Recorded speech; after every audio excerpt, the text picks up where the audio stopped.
A crown means little if you refuse to lift it for others. Long before the name Leia Organa echoed through battlefields and council chambers, she was a girl beneath the golden skies of Alderaan. Alderaan was a world of peace. A jewel among the core worlds, it stood for diplomacy, learning, and beauty. Towering spires and lush valleys marked its landscape. And within the palace at its heart, a child was raised to rule, not through dominance, but through compassion. Leia was adopted by Bail Organa and Queen Breha, leaders of Alderaan and stalwart voices in the Galactic Senate. Her birth name, hidden from history, tied her to a darker legacy. Leia Skywalker, daughter of Padme Amidala and Anakin Skywalker, but the Organas never treated her as anything less than their own. She was raised with the expectations of nobility and the weight of the world's ideals. Tutors taught her politics and languages. Guards trained her in self-defense. Breha taught her to hold her head high. Bail taught her to listen before speaking. And even as a child, Leia was restless. She questioned everything. Why couldn't she leave the palace grounds on her own? Why did the Senate debate endlessly instead of acting? Why did some planets have so much and others nothing? She learned the rules of decorum, and then she tested them. At age 13, she snuck aboard a diplomatic transport to deliver aid supplies herself to struggling Outer Rim colonies. At 14, she spoke out publicly against the Emperor's expansionist policies, drawing unwanted attention from the ISB. At 15, she was already writing coded communiques for her father, quietly assisting the rebel cells forming under his influence. She was a princess, yes, but also a spy in training. Alderaan's halls became more than polished corridors. They became a training ground for rebellion. Her father taught her to read reports for subtext, to watch who listened too closely, to trust the people, not always the politicians. But there was always a tension. Leia grew up between peace and fire, taught to cherish harmony, yet prepare for war. She wanted justice, yet hated the cost. Her parents hoped she'd become a leader in the Senate, shaping the galaxy through diplomacy. Leia dreamed of something more active, more direct. When she was 16, she underwent the Day of Demand, a rite of passage declaring her intent to claim her royal title. Before the people of Alderaan, she promised to uphold justice, defend the helpless, and honor her world. But even then, her eyes were turning outward, to the galaxy beyond. She saw the Empire's cruelty spreading, heard whispers of uprisings crushed in the Outer Rim. She asked her father what they were doing to stop it, and he showed her. Leia's final test of loyalty to Alderaan was not a court ritual. It was her first true mission. Sent under the guise of diplomatic aid, she traveled to Wobani, a world ravaged by imperial labor camps. What she saw, the starvation, the silence, the fear, burned into her memory, and in that moment her path became clear. Leia would not simply inherit Alderaan's crown. She would wield its influence like a torch. And in the quiet night after her return, Bail stood beside her, looking out over the Alderaanian skyline.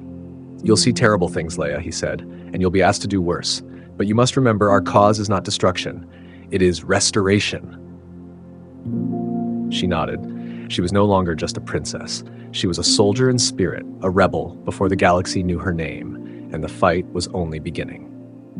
Some fires begin with whispers, not roars, but they still burn. Leia Organa was 17 when the rebellion ceased to be a secret. For years, she had operated behind the polished veil of Alderaanian nobility, attending Senate sessions, advocating for humanitarian corridors, watching the Empire grow bolder, more brutal, cloaked in the legality of imperial decree. But beneath it all, she moved in silence, running encrypted messages for her father, meeting rebel operatives, learning how to live in the shadows of a regime that demanded obedience. The spark was there. It needed only fuel. Leia's first real mission began with information. Imperial intelligence had uncovered pieces of a devastating new project, a moon-sized weapon, rumored to be capable of annihilating entire planets. The rebellion knew it by a name that would haunt the galaxy: the Death Star.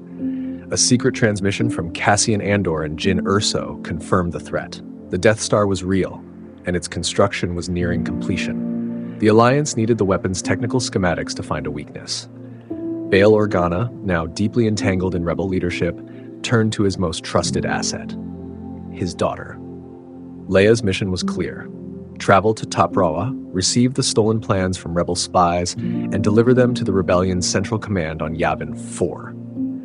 But things, as they often do in the shadow of tyranny, did not go as planned. Before Leia could reach Yavin, her ship, the Tantive was intercepted. An Imperial Star Destroyer under command of Darth Vader captured the vessel. She was taken prisoner. The transmission logs scrubbed, the plans hidden within the memory banks of an astromech droid, R2-D2. Leia did not break.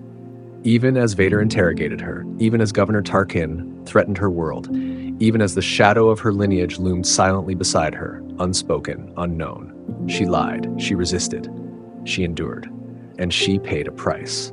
Alderaan was destroyed, her home, her mother, her friends. 1,000 years of peace wiped away by a single demonstration of Imperial power. Leia did not scream. She did not weep in chains. She promised vengeance in quiet resolve. While R2 and C-3PO escaped with the plans to Tatooine, where fate would guide them to a boy with the Force in his blood, Leia remained aboard the Death Star, tortured and isolated, waiting for execution. But destiny intervened. Luke Skywalker, Han Solo, Chewbacca, and Obi-Wan Kenobi, a ragtag rescue sparked by R2's mission, freed her from her cell block.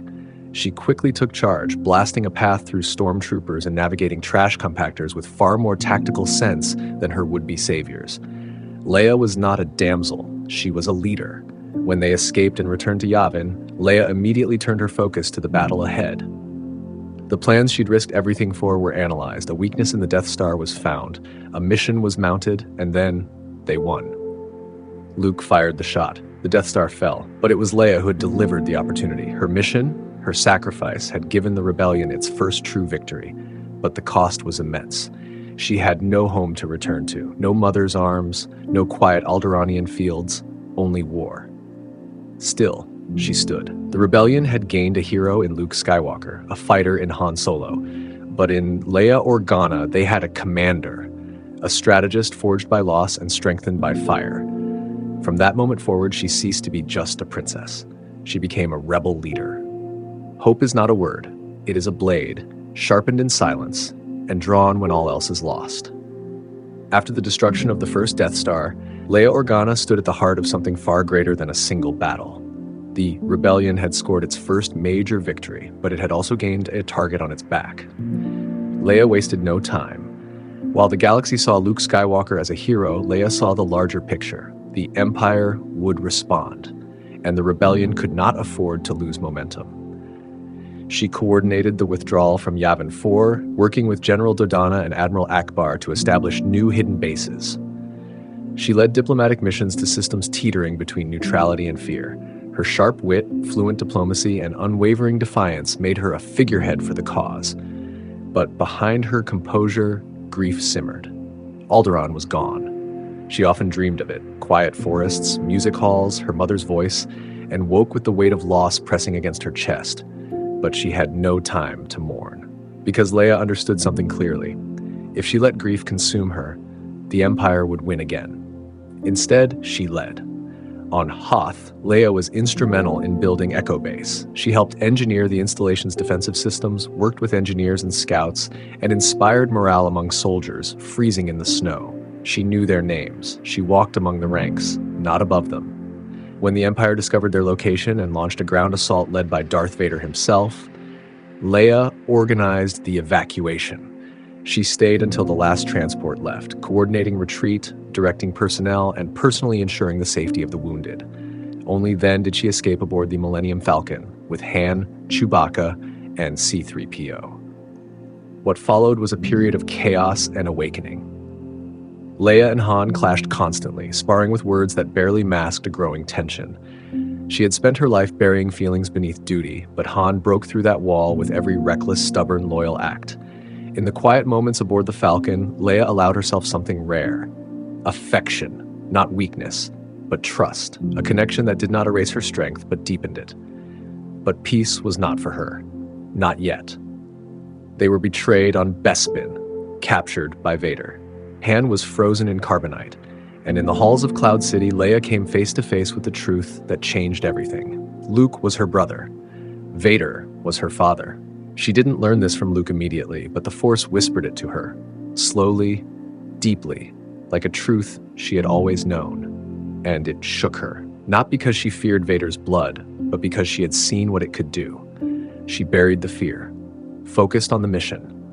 She led the rescue to save Han from Jabba the Hutt, disguising herself as a bounty hunter, negotiating in the shadows, and finally killing Jabba herself, with her own hands, using the very chains he tried to enslave her with. Leia Organa never waited to be saved. She saved herself. And then, the rebellion made its final move. On Endor, Leia led the ground team to disable the shield generator protecting the new Death Star. She fought in the forests, side by side with Han and the Ewoks, and faced her brother, now fully aware of who they were. In a rare moment of vulnerability, Luke told her the truth about their father, about the Force, about his plan to confront Vader. She listened in silence, and for once, she was afraid. But she let him go, because in Leia, courage did not mean the absence of fear. It meant moving forward despite it. And when the second Death Star exploded, when Vader and the Emperor were gone, Leia was there to hold Luke. She didn't speak. She didn't ask what happened. She simply knew. The war was over. But her fight was not. You don't lead because you wear a title. You lead because others follow you through the fire. When the second Death Star fell, the galaxy celebrated. But Leia Organa did not.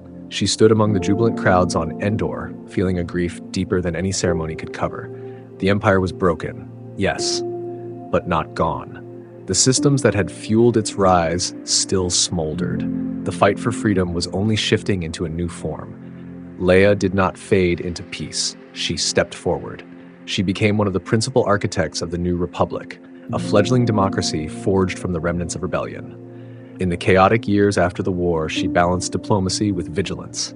There were worlds still loyal to imperial order, entire sectors still caught between chaos and power vacuums. And even as the Senate returned to Coruscant, Leia's heart remained with the soldiers.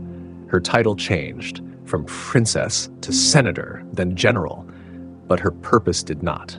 She rebuilt the Republic's diplomatic corps. She advocated for former Outer Rim territories long neglected by the core worlds. She personally toured war-torn planets to assist in reconstruction.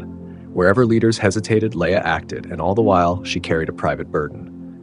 Han Solo had returned to her side after the war. Their bond, once forged through friction, had deepened into love. They married, not in ceremony, but in commitment. And soon Leia gave birth to their son, Ben Solo. He was strong in the Force from the beginning. Luke, now searching for ancient Jedi wisdom, agreed to train him when he came of age. Leia believed the Jedi Order could be reborn, not as warriors, but as guardians of balance. But in quiet moments, Leia worried. She felt the shadow of Anakin Skywalker stirring in her son, not as fate, but as possibility. She never hid the truth from Ben. She believed honesty was the path to peace. But truth, especially about legacies, is heavy in a child's hands, and Ben carried it alone. Still, Leia continued to lead. She worked to demilitarize the New Republic, fearing that any large standing army would simply invite a new tyranny. But not all agreed. Former Imperials regrouped in the unknown regions. Whispers of a rising force, the First Order, began to spread. Leia sounded the alarm. The Senate dismissed her, so she left. Disillusioned with politics, but never with purpose, Leia formed an independent force, the Resistance. It wasn't official, it wasn't sanctioned, but it was necessary. Old rebels returned to her call. New allies joined. Pilots, strategists, freedom fighters, those who knew the war wasn't truly over. And they followed her not because she commanded them, but because she never asked anything she wouldn't give herself. She became General Organa, a symbol of vigilance in an age of complacency. As the First Order grew in power and aggression, Leia's resistance became the last real barrier between tyranny and freedom. And when the New Republic's capital was destroyed by Starkiller Base, the galaxy finally understood what she had known all along. Peace is not the absence of war. Peace is something you fight to protect. In those years, Leia did not sleep much. She carried the grief of a son lost to darkness, the ache of a brother who had vanished into legend, and the hope that anyone might still rise to carry the light forward. But until then, she would stand. Because Leia Organa did not need the Force to be powerful. She led with conviction, clarity, and courage. and as the resistance faced annihilation, she became their light in the dark. After the Battle of Endor, when the fire of rebellion cooled and the stars seemed quieter, Leia Organa and Han Solo tried something neither of them truly expected. They built a life together. It wasn't a fairy tale. It wasn't peaceful. Leia was a leader, pulled into rebuilding a galaxy frayed by tyranny. Han was a pilot, a rogue forever drawn to movement, to freedom. And yet, they loved each other deeply. Not for what they were supposed to be, but for who they were. Through shared scars, stolen moments, and endless arguments that always ended in laughter or silence. They chose each other. In the early days of the New Republic, they lived in relative quiet. Leia returned to diplomacy. Han tried his hand at command, even teaching young pilots. And then they had a son.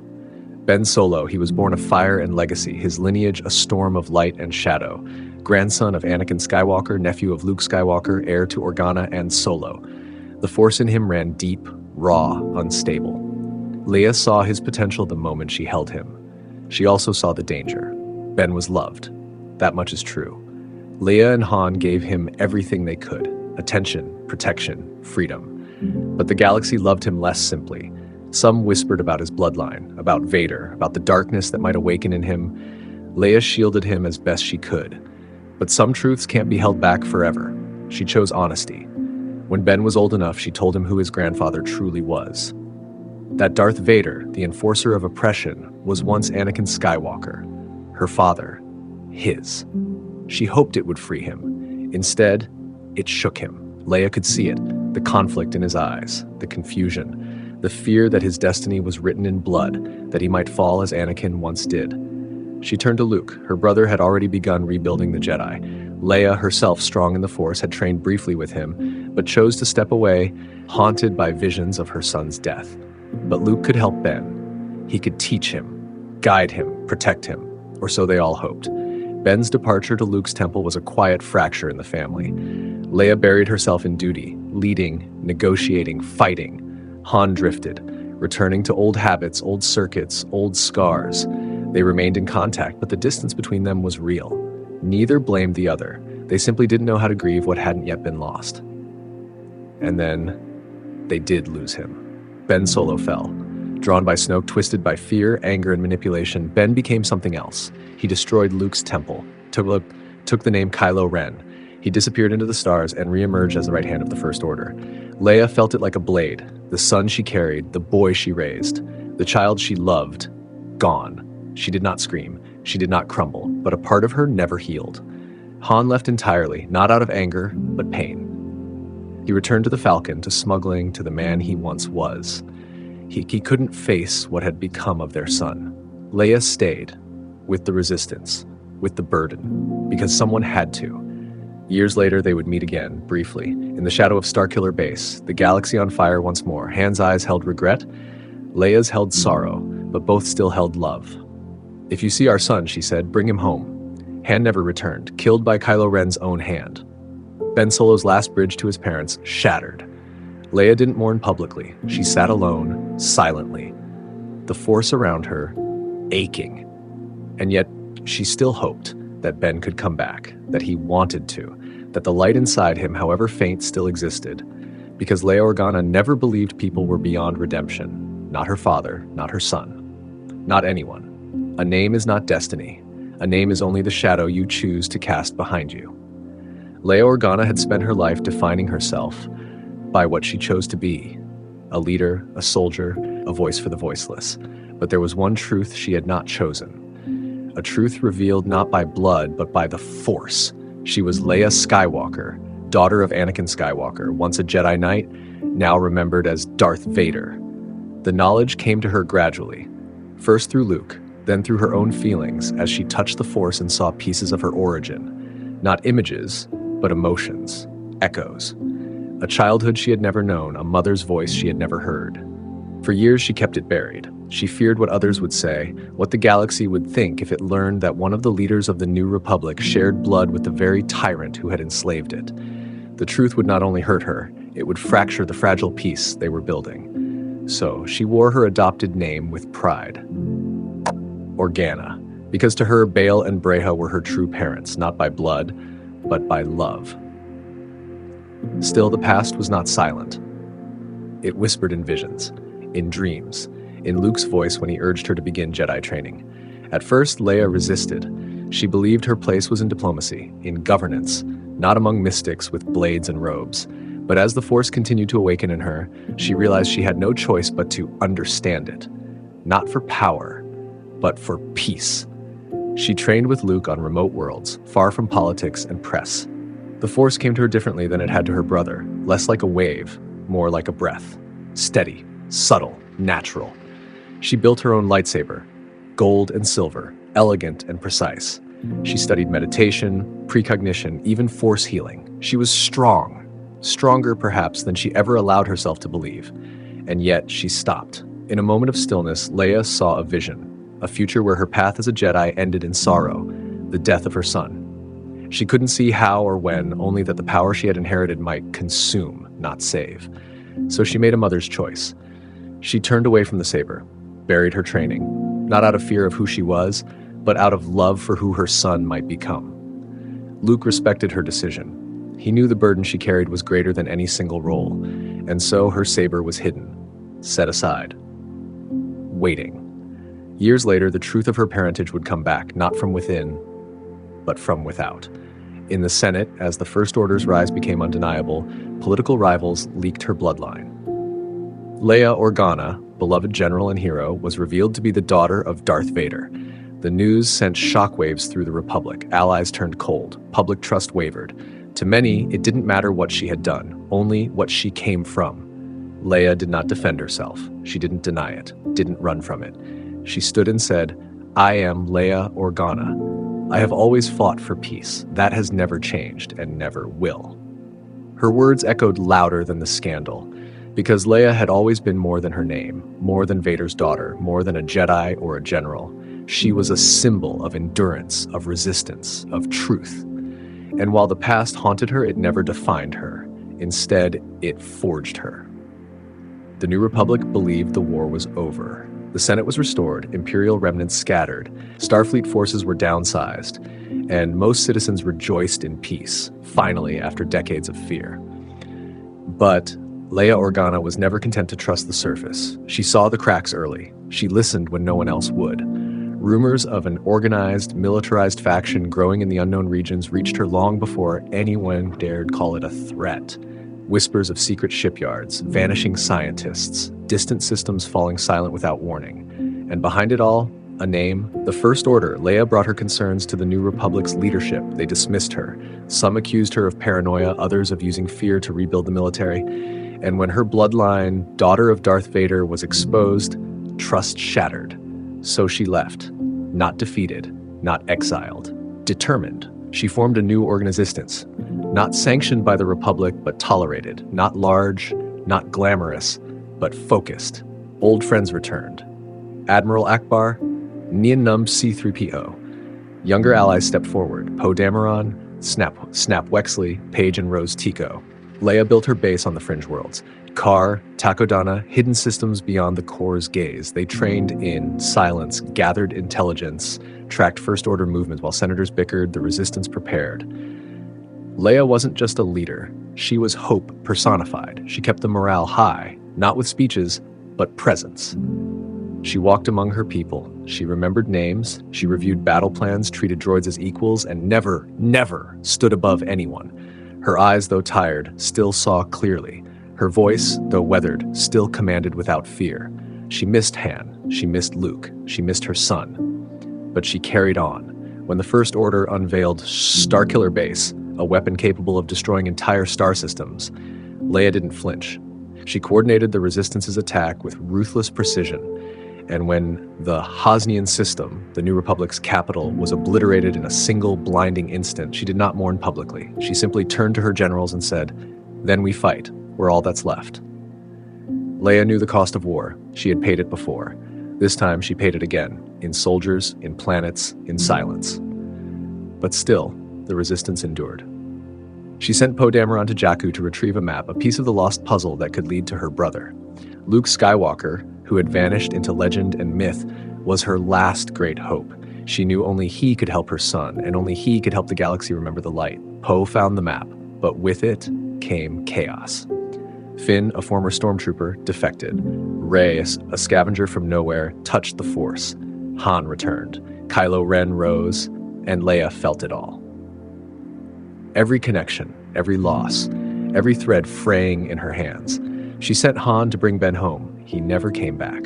The Resistance, fewer than 1,000 strong, faced an army of tens of thousands. And Leia, she did not retreat. She did not collapse. She stood at the center of the storm. General Organa, last hope of the Resistance, last Skywalker still leading with heart and resolve. And even as the darkness grew, Leia was still the light that kept others from falling. Even in the dark, I will always be your light. Leia Organa loved her son before he had a name. She loved him before he took his first breath, before his Force sensitivity stirred in the womb, before she ever imagined what burdens his bloodline might carry. And when he was born, Ben Solo, her and Han's only child, she believed that love would be enough. Love. But love is not a shield, and legacy does not sleep quietly. Ben was powerful, too powerful. From the beginning, he was sensitive not just to the light, but also to shadow. Leia hoped Luke could help him, her brother, the last Jedi, the one who had saved their father's soul. So Ben went to train, and Leia remained behind, a mother watching her son walk into the unknown. She felt the change long before the galaxy saw it. The distance, the silence, the cold flicker in the Force where once there had been warmth. She knew the day Ben Solo became Kylo Ren. And still, she never gave up hope. Leia refused to speak of him as lost. To others in the Resistance, Kylo Ren was a monster, a butcher, the masked hand of the First Order. But to Leia, he was still her son. She mourned him silently, not because he had died, but because she believed he still lived, somewhere deep inside. When Han returned, she asked him for the impossible. If you see our son, bring him home. Han knew what that meant. He also knew she was asking not as a general, but as a mother. Leia remained at her post after Han's death, even as it broke her heart. Even as the Resistance was chased from world to world, reduced to whispers and embers, she held on. Because Leia understood something that many Jedi had forgotten. Redemption is not earned. It is offered. She didn't believe in Ben's goodness because she sensed it. She believed because she had nurtured it, because she knew it, because she was his mother. When Rey arrived, a Force-sensitive girl carrying the weight of the future, Leia saw a new hope, but also a reflection of Ben, the anger, the confusion, the fear of becoming something dark. She took Rey under her guidance, not just as a student of the Force, but as a daughter in spirit, not to replace Ben, but to remind her what love without condition looked like. Leia gave Rey everything she had left, and when the time came, she gave more. At the edge of the Resistance's survival, during the final assault on Exegol, Leia knew what she had to do. She reached across the stars through the Force, not with anger, not with a plea, but with a whisper. She called her son's name. Ben. In that moment, when Rey and Kylo clashed, Ben froze. The storm paused, the mask broke, and Leia slipped away. Her last breath was spent not in command, not in battle, but in hope. Leia died as she lived, reaching out, believing, loving fiercely, and her voice stayed with Ben even after her body faded. It lingered through the Force, gently guiding him toward what he could become. Not Kylo Ren, not Vader's heir, but Ben Solo, the boy she had loved from the beginning. Her death was not a defeat. It was her final victory. A mother's love, echoing across stars, would be the light that led her son home. In the final days of the Resistance, Leia Organa was a woman stretched between loss and duty. Her son was gone. Her brother was gone. Her husband, gone. And the Resistance, shattered. What had begun as a hopeful rebellion now hung by threads, dozens of fighters scattered through space, hiding, starving, praying. The First Order had destroyed entire systems. The New Republic was ashes. And worse still, a greater darkness had returned. Palpatine. Somehow the old Emperor had survived, re-emerging from the shadows with a fleet of unimaginable size.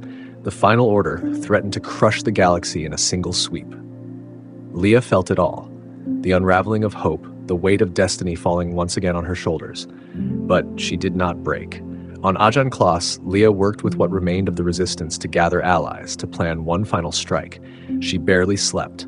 Her body, long wearied by years of war and heartbreak, had begun to fail her. But her mind remained sharp, her will unyielding. Rey trained at her side.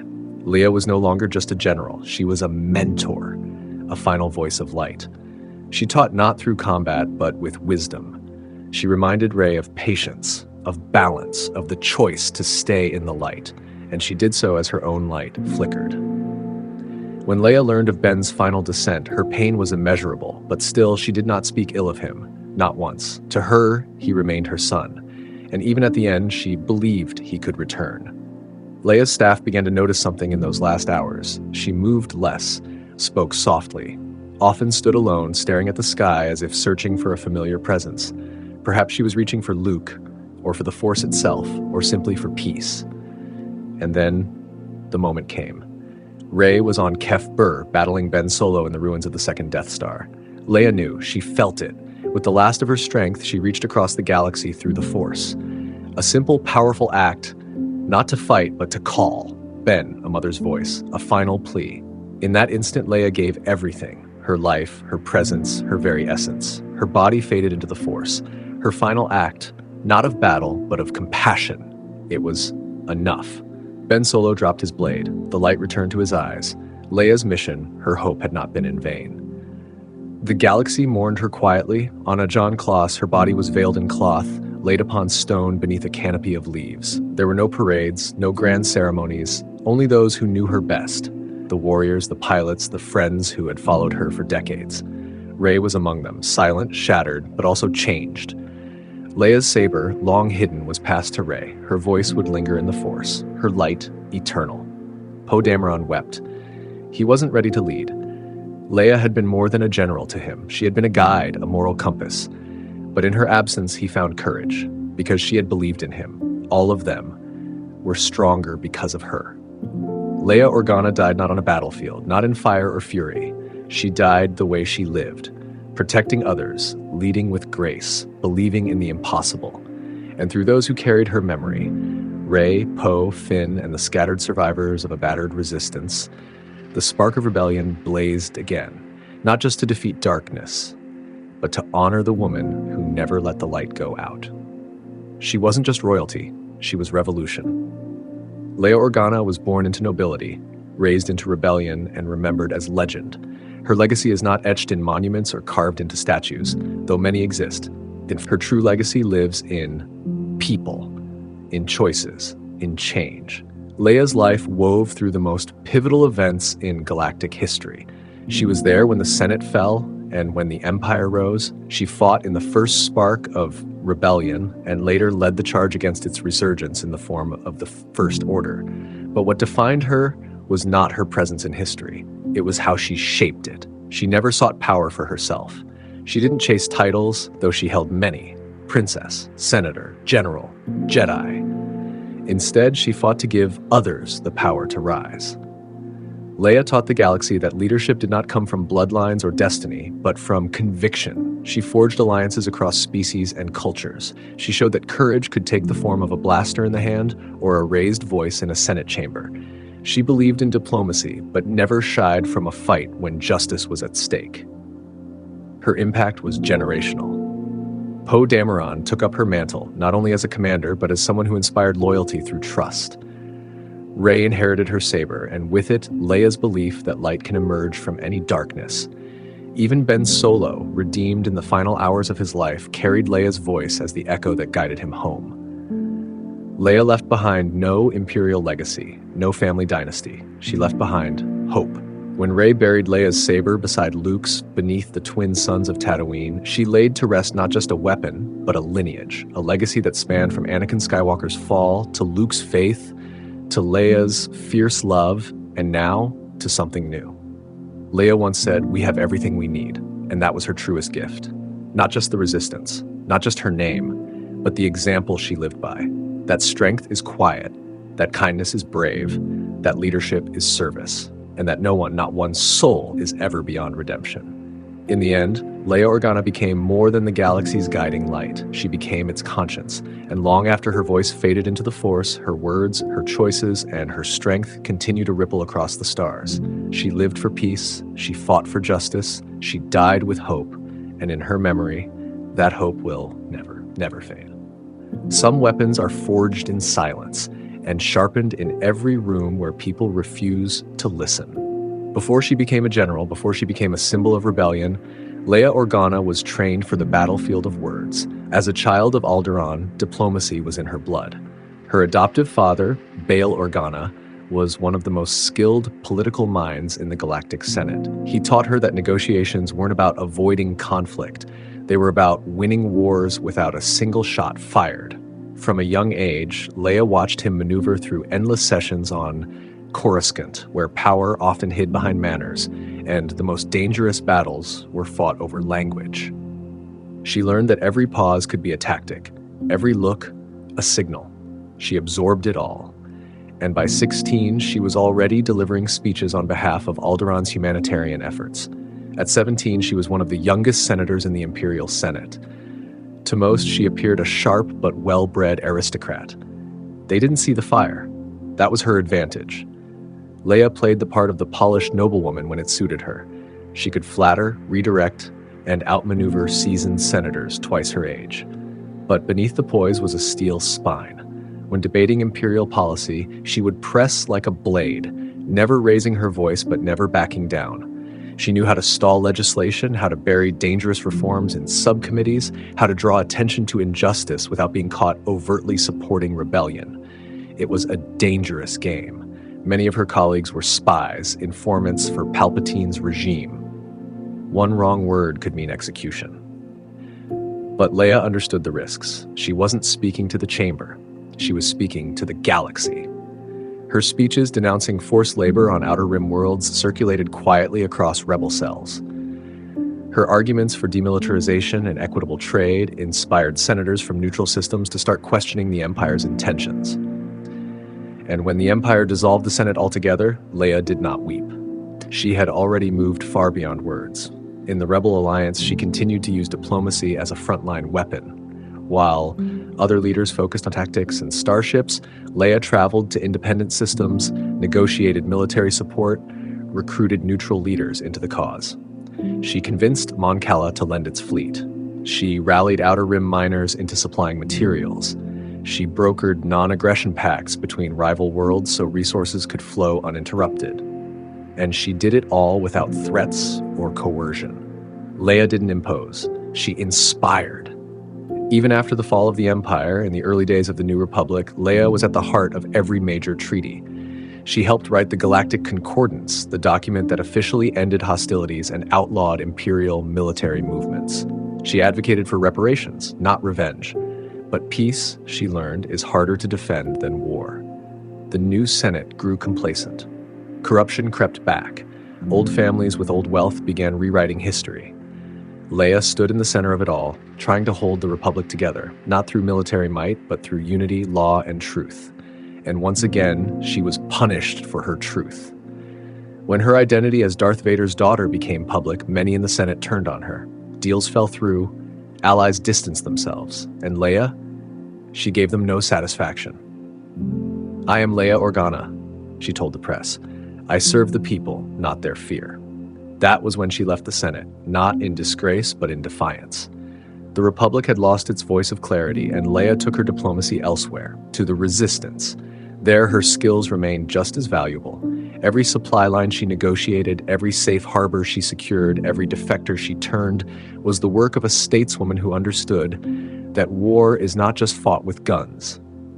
Sometimes it's fought with conviction, with conversation, with courage in the council room. Leia Organa may have been a warrior, but before the blaster, before the saber, she always reached first for the blade of diplomacy, and she wielded it like no one else in the galaxy. I wasn't afraid of what I could become. I was afraid of what I might lose. Leia Organa had always felt the Force. She did not call it that at first.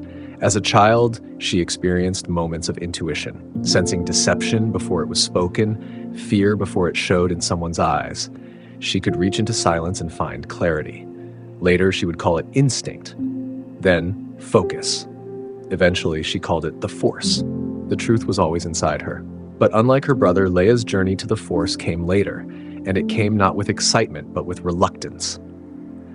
After the fall of the Empire, as the New Republic began its fragile formation, Luke Skywalker started seeking knowledge of the old Jedi Order. He wanted to rebuild, not as a carbon copy of what had come before, but as a new path guided by understanding, humility, and balance. He turned first to his sister. She had the blood of Anakin Skywalker, the strength, the discipline, the will.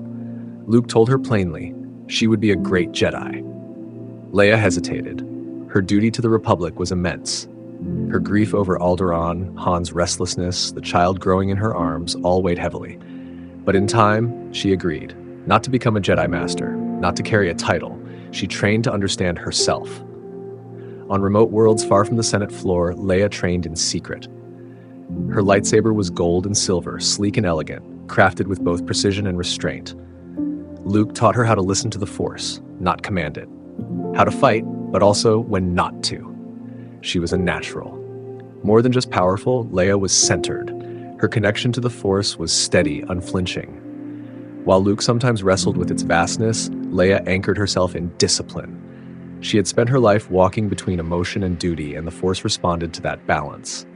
She saw visions, sometimes of her mother, Padme Amidala, though she never truly saw her face, sometimes of her father, not the mask, but the man before it, and often of her son, Ben. In those visions, she saw possibilities, paths that bent in different directions depending on her choices. In one of them, she saw a saber igniting, her son's face, her own hand, his death. That was the moment she stopped. Leia did not renounce the Force. She did not reject its teachings, but she walked away from the Jedi path, not because she feared the darkness, but because she feared what she might lose if she embraced too much of the light at the wrong time. The galaxy doesn't need another Jedi, she told Luke. It needs a mother, a leader, someone who remembers what peace feels like. Luke understood. He accepted her saber and promised to keep it safe. Leia never stopped feeling the Force. She simply stopped trying to master it. Years passed. When Rey entered her life, Leia felt the Force surge again, not in herself, but in this young woman with no name, no legacy, only strength and questions. Leia didn't pick up the saber again, but she taught, she mentored, she led with intuition, grace, and vision. She became the Jedi she never had to name, and when the time came, when the Resistance needed her most, when her son stood on the edge of darkness, Leia reached through the Force one final time, not to fight, not to destroy, but to call out. Ben, her voice was the last thing he heard before he turned. Her strength, not of saber, but of soul, was what redeemed him. And after her death, when Rey journeyed to Tatooine, she buried both Luke's and Leia's sabers in the sand beneath the twin suns. She marked their graves not as fallen warriors, but as guardians of light. Leia Organa was never crowned Jedi Master. She never sat on a Jedi council, but she carried wisdom that surpassed tradition. She taught that the Force was not only a weapon, it was a compass, and she lived its truth until her final breath. Part 3. Alderaan's daughter. Alderaan lives in me. As long as I breathe, it is not lost. Leia Organa was never born on Alderaan, but it was more than a birthplace. It was her soul. Adopted by Queen Breha and Viceroy Bail Organa, Leia was raised in the high mountain palaces of a world devoted to peace, art, diplomacy, and harmony. Alderaan did not just teach her how to govern, it taught her why people must be protected. From her earliest days, Leia was immersed in Alderaanian tradition. She studied languages, galactic law, music, and philosophy. She learned the ceremonial dances of Alderaanian royalty and the histories of her world's pacifist kings and warrior queens, those who knew war only to prevent it. She played among quiet gardens, beneath snow-capped peaks, and in the spires of the Royal Academy. She heard birdsong in the mornings and string music in the evenings. The planet was alive in every color and sound, and it was all taken in a moment.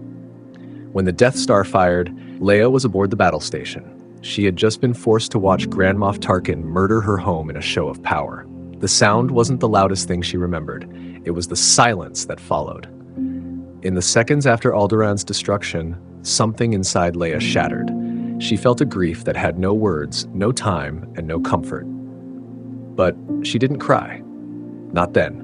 Leia never allowed herself the indulgence of collapse. She buried her grief beneath resolve and let the rage cool into purpose. She would not just mourn Alderaan, she would make its memory a weapon. In the years that followed, Leia carried her heritage with her like a flame. When she spoke in the Senate, she invoked Alderaan. When she negotiated peace or demanded aid for Outer Rim worlds, she did so as Alderaan's voice. She ensured that Alderaanian refugees, those off-world during the planet's destruction, were protected, supported, and given a future. She created memory archives, cultural preservation initiatives, and living histories to ensure that Alderaan would not fade into a cautionary tale, but remain a symbol of resistance. Even her fashion, known across the galaxy, reflected her roots. Leia's white robes, understated elegance, and long flowing designs echoed the styles of Alderaanian diplomacy. She never adorned herself in opulence. Her attire always spoke of humility, strength, and peace. Leia's connection to Alderaan was spiritual too. She often visited quiet worlds with similar landscapes, Chandrila, Naboo, even Endor, to feel wind and soil that reminded her of home. She wrote poetry in private, though few ever saw it. One poem, once shared with Han in a moment of rare vulnerability, ended simply, "Alderaan burns, but I do not. I carry its seed in my soul." Though Alderaan was lost, Leia never stopped being its daughter. She held onto its ideals even when war demanded compromise. She carried its traditions into her resistance. She trained her staff to lead with compassion first, firepower second. She valued negotiation, protected civilians, and refused to adopt the fear-driven doctrine of military empires. To the galaxy, Alderaan was gone. To Leia, it was alive in every decision she made. And when she died, her body was not returned to a homeworld. It had no grave of soil or stone. But it didn't need one, because Alderaan's greatest legacy was not its land. It was Leia Organa, and through her, Alderaan survived. I never knew them, but I still remember. Leia Organa was born in the final hour of the Old Republic, one of two twins born to a queen turned senator and a Jedi turned darkness. She never met her mother, Padme Amidala. She never heard her father's voice, Anakin Skywalker, and yet, through the Force, she felt them.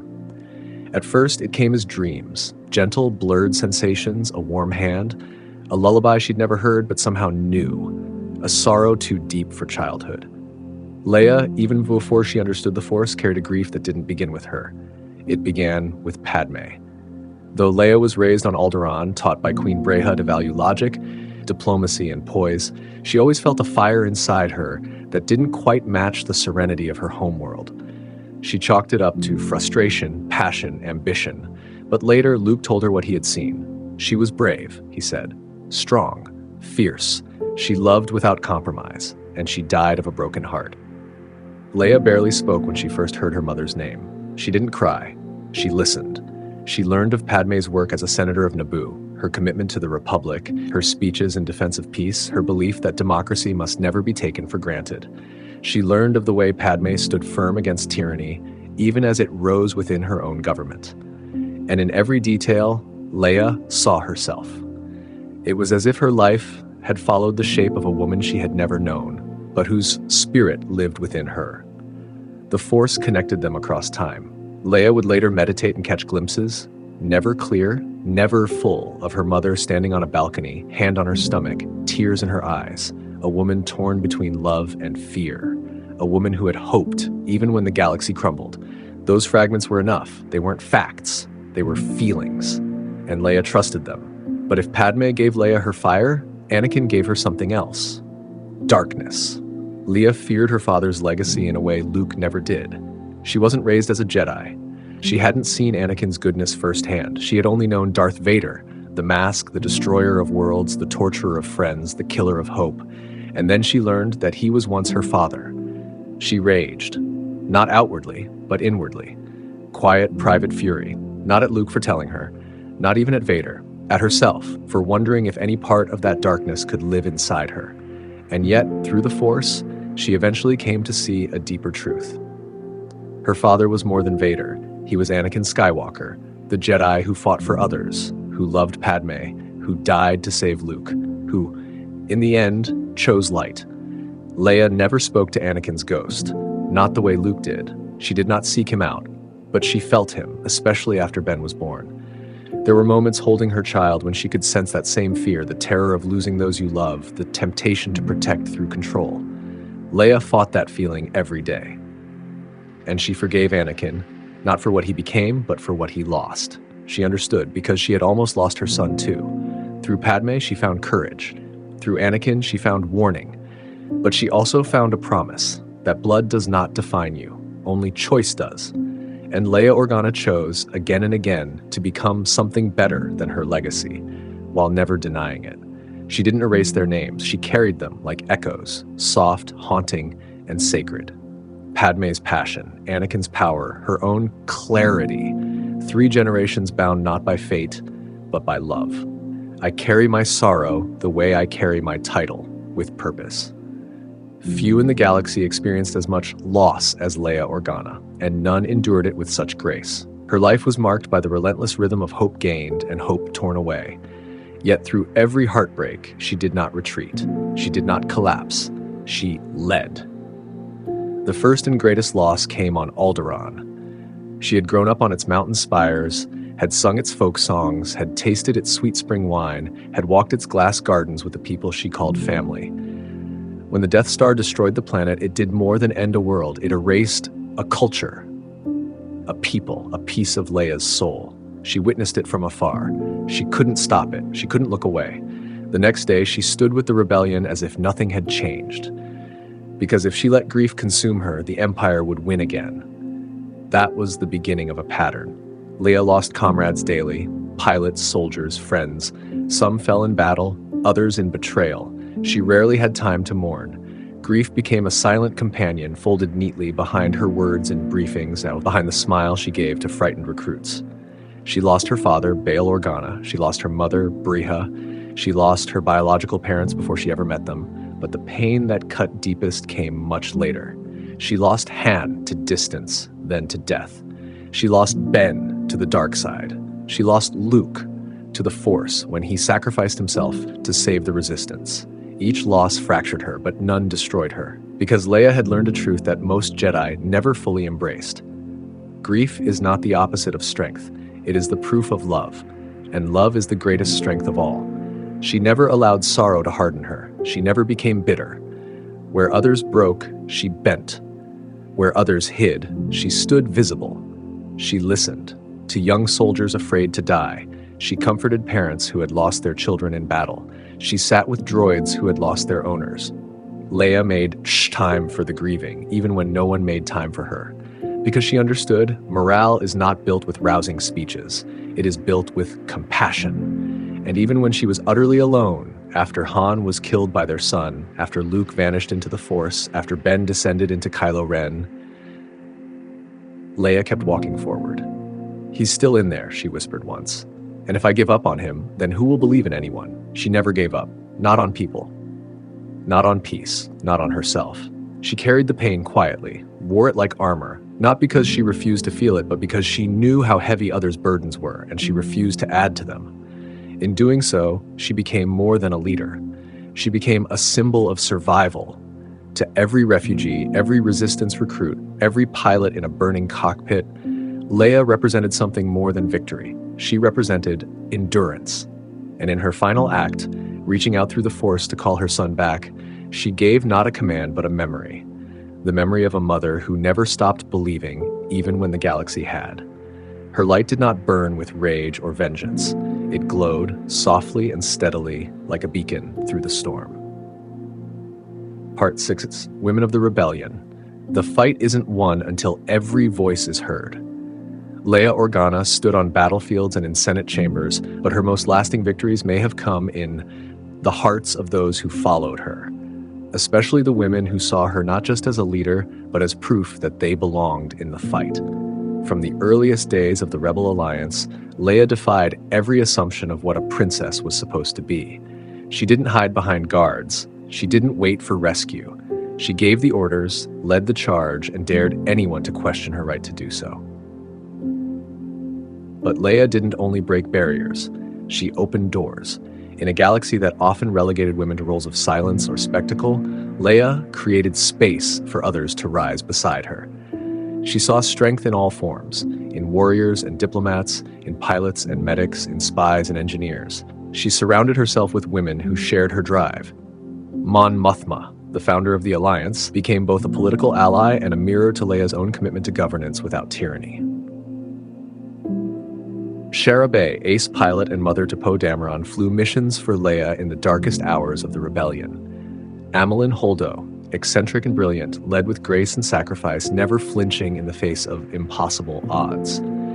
Paige and Rose Tico, sisters from humble origins, proved that courage wasn't reserved for generals. It lived in maintenance bays and bomber crews too. Leia treated each woman not as an exception, but as essential. She promoted on merit. She listened without condescension. She demanded excellence, not perfection, and offered guidance without ego. And when mistakes were made, Leia never shamed. She taught. In the New Republic, she championed gender equity through policy, ensuring leadership training and representation across sectors.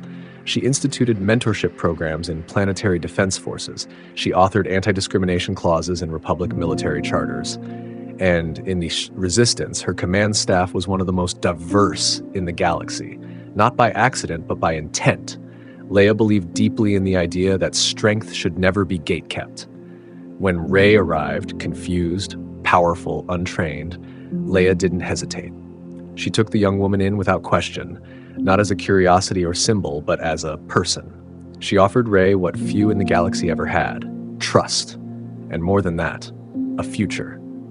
Leia didn't lecture her on Jedi rules. She didn't burden her with legacy. She simply helped her become who she already was meant to be. To Leia, leadership wasn't about dominance. It was about uplifting others, especially those the galaxy often overlooked. "You don't have to be loud to be powerful," she once said. "You don't have to be perfect to be brave." Leia Organa showed that womanhood and leadership were not opposing forces. They were a fusion of empathy, vision, and unwavering resolve. And that message echoed.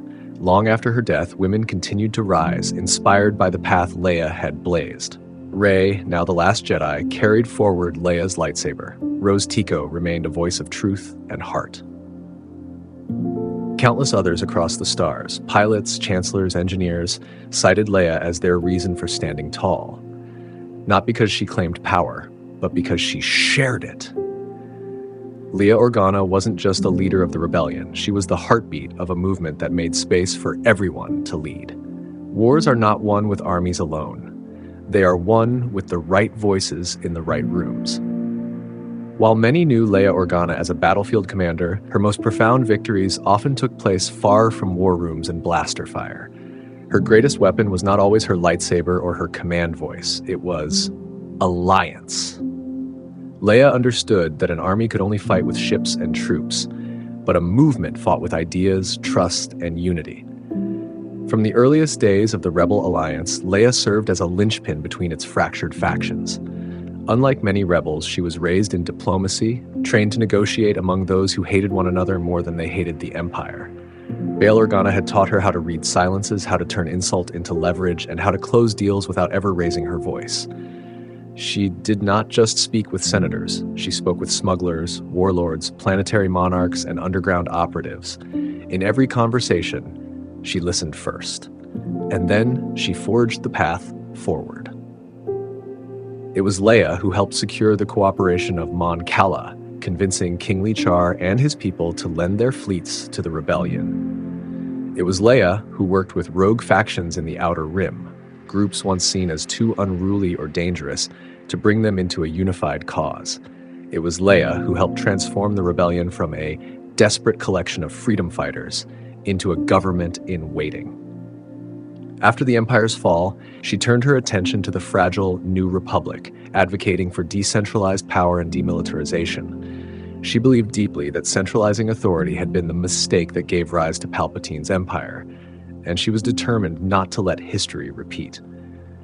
But even then, not all battles were won. Leia often found herself outvoted or stonewalled by senators more interested in wealth and image than justice. She watched with quiet frustration as her colleagues ignored the warning signs of the First Order's rise. When her parentage was revealed, Vader's daughter, it gave political enemies the excuse they'd long sought. She left the Senate, but she never stopped building alliances. From the shadows, Leia began her most masterful political campaign yet, the Resistance. This time, she did not rely on the Senate. She turned to old friends. Smugglers who owed her favors, former generals who trusted her judgment, entire worlds that remembered Alderaan and would not let Leia fight alone. She built a secret web of support, supplies from Chandrila, fuel from Pantora, safe harbors from allies across the Mid and Outer Rim. She called in old debts, inspired new loyalties, and fostered a culture of mutual belief. Leia understood the power of personal diplomacy. She didn't just ask for help, she explained why it mattered. She let people feel seen, heard, needed. Even as the resistance shrank, her network grew tighter. And when it mattered most, when the final war against the Final Order began, those long-nurtured ties held the line. In the last hours before the Battle of Exegol, Leia's unseen work became visible. Fleets arrived not from orders, but from loyalty, from memory, from the promise of a better future she had spent her life stitching together. She didn't just fight evil, one admiral later said. She united those who'd forgotten how to stand together. Leia's alliances were not based on politics alone. They were built on trust, earned, never demanded. She knew that unity, not firepower, would be the true key to peace. Because Leia Organa believed one truth above all: no one wins a war alone. Part 3: Secrets and Shadows. The truth isn't always a shout in the Senate. Sometimes it's a whisper behind enemy lines. While Leia Organa stood as a public icon, princess, senator, general, much of her effectiveness came from what no one ever saw. She understood something many generals forgot. Wars are won not just with weapons, but with information. Leia learned the value of intelligence early. Growing up on Alderaan, she often overheard her adoptive father, Bail Organa, discussing rebel movements in hushed tones. Bail was more than a senator. He was a quiet architect of the early rebellion. From him, Leia learned that truth could be dangerous, and also critical. As a senator, she used her diplomatic missions to quietly pass coded messages, transfer data, and meet with rebel sympathizers under the guise of royal diplomacy. When Imperial agents looked at her, they saw a youthful noble playing politics. They never saw the spy. Even after Alderaan's destruction, Leia maintained contacts across the galaxy. Former students, local governors, cargo pilots, slicers, and merchants. She developed an unofficial spy network, codenamed the Web, that passed intelligence to the rebellion using obscure trade routes, ancient encryption protocols, and verbal code phrases hidden in routine transmissions. Leia didn't just rely on droids or military officers. She trusted people. She cultivated loyalty through respect, not fear. And in return, they gave her what she needed most: eyes where she couldn't be, ears in rooms she'd never enter. It was her spies who first learned of Operation Cinder, the Empire's devastating contingency plan following the Emperor's death. Leia acted swiftly, evacuating key civilian populations and rallying resistance before entire worlds could be turned to ash. Later, during the fragile peace of the New Republic, Leia watched with growing dread as the First Order began its quiet expansion. The Senate dismissed her warnings, calling her paranoid. So she turned again to the shadows. She reactivated old networks, trained new agents, even reconnected with intelligence veterans from the rebellion, people like Amilyn Holdo, whose eccentric public persona often concealed brilliant undercover work. Leia learned to embed operatives in shipping guilds, mining colonies, and even enemy outposts. One of her most effective tools was C-3PO, not just a protocol droid, but a mobile data gatherer able to process and carry massive volumes of encrypted intel without raising suspicion. Few realized how vital the Golden Droid was to Resistance communications. Leia also oversaw the creation of safe houses across the galaxy, abandoned moisture farms on Jakku, asteroid mining posts, even forgotten rebel bunkers from the Clone Wars era. These locations were more than hideouts. They were communication hubs, intelligence caches, and lifelines for her scattered operatives. Unlike many Resistance leaders, Leia was not afraid to work dirty when necessary, but she never lost her moral compass. She rejected torture. She forbade sabotage that risked civilian lives. She held her agents to a higher standard, even when the odds were overwhelming. That discipline paid off. When the First Order destroyed the Hosnian system, most of the galaxy's intelligence infrastructure collapsed. But Leia's networks remained intact, smaller, quieter, but alive. They became the Resistance's last line of knowledge. Through those quiet operatives, the Resistance knew when to flee, when to strike, and who to trust. When the time came to locate Exegol, the secret Sith stronghold, Leia's groundwork gave the final push. The war in the stars was loud, but the war in the shadows was just as vital. And Leia had won it, time and again, with calm, vision, and trust. She knew everyone, a Resistance agent later said. Not just by name, she knew who they were. That's what made you want to fight for her.